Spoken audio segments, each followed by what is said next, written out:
Today I will show you how hackers can hack your WhatsApp through phishing. Let's start.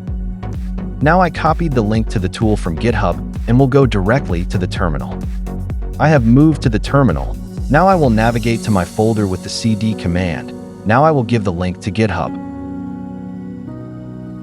Here you can see it completed. Now I will activate Venv. Then go inside that folder and install all the requirements. Let's do it.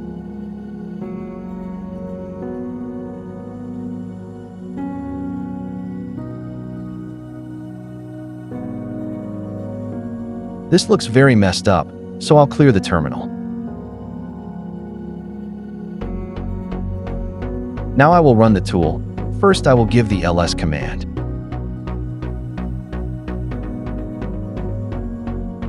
Now I will select option 1. Our server is running successfully on localhost. Now I will copy this link.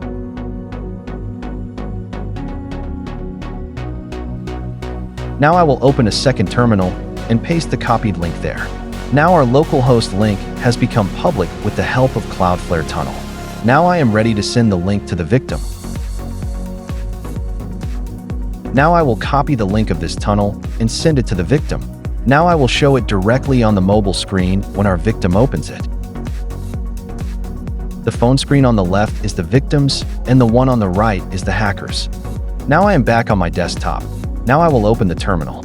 After opening the terminal, you can see that the OTP has been saved. At the end of the video, it will be told how this is done. Now I will explain. After running the tool, the link is sent to the victim. Then the victim enters his phone number and waits for the OTP at that moment. The hacker will enter the victim's number on WhatsApp on his own phone, and the victim's phone will receive an OTP.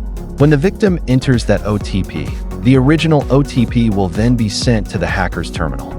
And the hacker can easily access the victim's WhatsApp using that OTP. If you like the video, please like, comment, share, and subscribe to the channel.